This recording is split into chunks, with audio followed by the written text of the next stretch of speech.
Hi guys, so this is the colors that I use by Golden. They are all heavy body paints. I'm using my thin Floetrol, you guys. So this is the list of the paints that I use for this one. I want to thank you so much to my supporters this week. I just can't reiterate enough how every little small donations even help bring more art videos just for you. The link to PayPal is in the description box below, and you can also visit my shop with new prints and paintings updated regularly if you want to make it yours. One of these beautiful paintings could be yours, and I've been doing some smaller paintings to make them more affordable. The other thing you can do is share and support. Sharing links and supporting your favorite artist and watching them grow naturally is one of the best ways to be a patron of the arts. Just share and support your favorite artist and get their name out there. Help them build their business. It's a great, and I'm not just talking about me, I'm talking about anyone that you feel passionate about and you want to see succeed. That's what I try to do in my business, and I did that as a chef for years and years. I helped build tons of other chefs over the years, and it's extremely rewarding to watch them grow and know that you had a hand in it. So this technique, see how I did a ring pour and then I lift up and do a straight pour back into a ring pour? I've been doing this for quite some time, but Mina Villegas put a name to it and she called it the Fantasy Pour. So good for her. It's good to have a name, it's easier to say. I'm making a second cup here with this one because I decided I really want to make this round canvas have a gorgeous focal point. And one thing I was doing was using the cloud effect, and I didn't quite see enough of it coming through. So I made a second cup with more white. Now the white I'm using is the MelyD recipe for the cloudy effect, and that is 1 part satin enamel by Deco Art, 1 part Artist Loft white, and a squirt of the Liquitex pouring medium. I didn't use any water and I didn't use any Floetrol in the white. Liquitex pouring medium does make beautiful cells, and it's an effect that, you know, I don't always want a lot of that effect, but for this painting in particular, especially when trying to do the cloudy effect, I just wanted to make some really pretty looking pebble-like cells. Now you can see I'm basically tilting my canvas in a circle. It's a round canvas and I definitely want some beautiful round composition. And then I decide to add what I think is called a flow extender of gold. I'm hoping that maybe a few little gold cells will pop through, but it's not likely, and let me tell you why. I mixed my paints this time with PVAC glue. It is an archival, meaning non-yellowing, flexible bookbinder's glue. And the one that I use is called Linico, and I'm not usually a huge fan of glue, but here's the one that I use, and I think I ordered it a year ago, a gallon of it a year ago, and I haven't even gone a third of the way through. But every additive that we add to our paints produces different results, and that's why you see in my paintings a lot of different results. Each painting has its own characteristics, and one of the reasons is because I add different things to each mix each time that I make my paints, knowing that I will get different effects and trying for that. So I like to get different effects, and one of the things that the glue does is it holds the patterns it holds the lines. So if you're doing a ring pour and you want just gorgeous, very defined lines, this is one way to do it, is by adding glue. Now, in my experience, when I add glue to my mix and I do a flow extender of gold around the outside, it does not really create those gold pearl cells that pop through. It's like the viscosity of the mix is too thick. And you can see my paints are fairly thick right now. So it's not really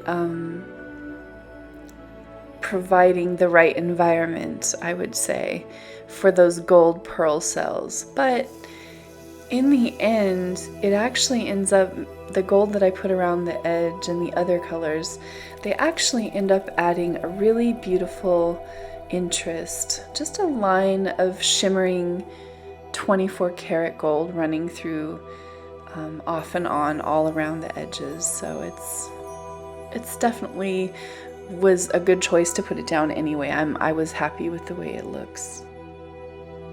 So you can see that I spent a lot of time really tilting and thinking about the composition of this one. I love the contrast of the colors. You know, sometimes putting those weird little weirdo colors in makes the most beautiful effects. And you can see around the green part there, where the greens and the browns and that burnt orange, that nickel azo gold ended up mixing together, it kind of looks like oil paints. Now, please don't be mad, but I just wanted to see if my balloon rolls, what they would look like using this mix. I usually don't use glue in it, and I can't say that I didn't immediately regret doing this. And as you all know, I'm definitely an experimenter. I'm not afraid of messing up a painting. For the most part, I want to try.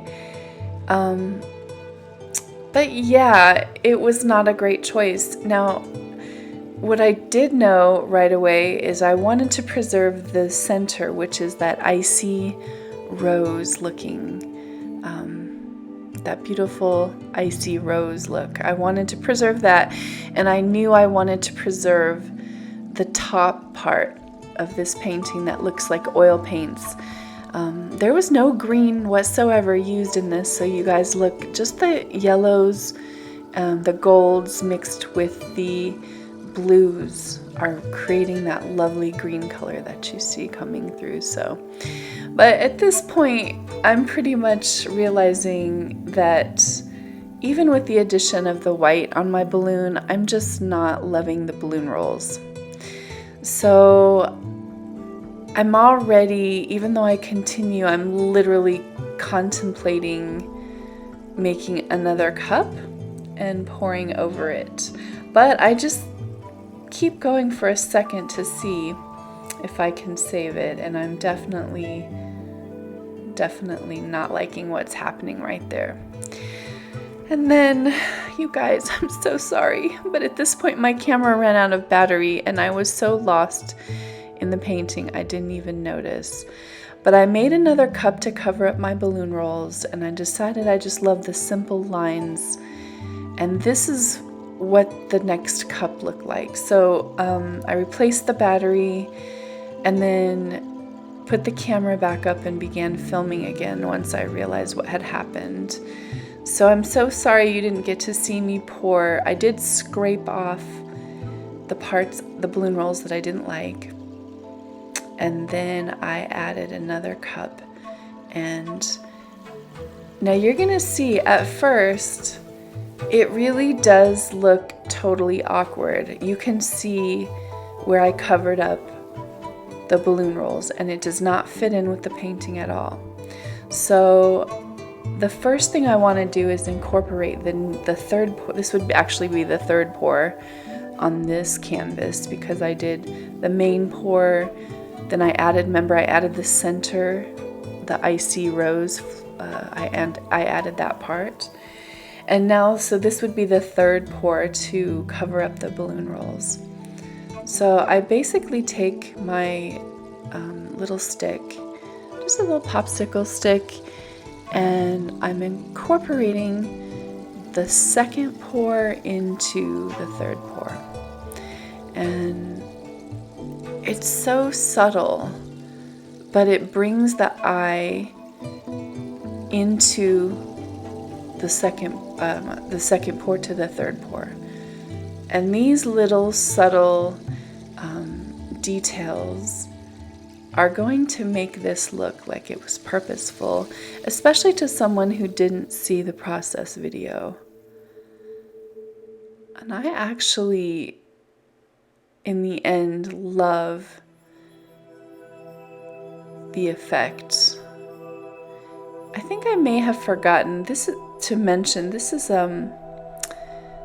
that's yellow ochre in there that you're seeing. I don't think I added that to the list of colors, but there is a yellow ochre in there for sure. But see, I'm just gently going through and pulling some of that second pour into the third. If you're doing this, try to follow the natural lines that are already occurring, because that's how you're going to get the best results, by pulling your stick through the lines that are already there and just enhancing them. And it's just going to drag a little bit of that color into the other part. And you've seen me do this a couple times, well, a lot. If you watch all my videos from the beginning, I've definitely scraped a lot of things off. I'm not afraid to do that for sure. But then I decide I also need to tilt a little bit, because you can see that there's still like a definitive look. And so I don't want to lose any of that beautiful part on the green edge. But I do want to make the composition look more balanced. And here's a close-up.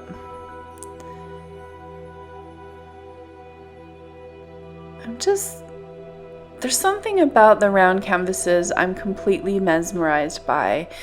I just feel extremely pulled towards the composition of these round and oval canvases. It's really fun to me. But look at that, it just looks like oils. It's so pretty, and the gold is very shiny and shimmering. And yeah, I was just amazed by those lines.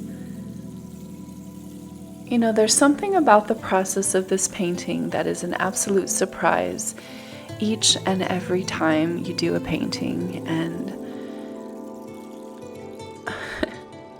look at all the beautiful pebble looking cells by the Liquitex pouring medium. And then I love those gorgeous striations with all the shimmering gold.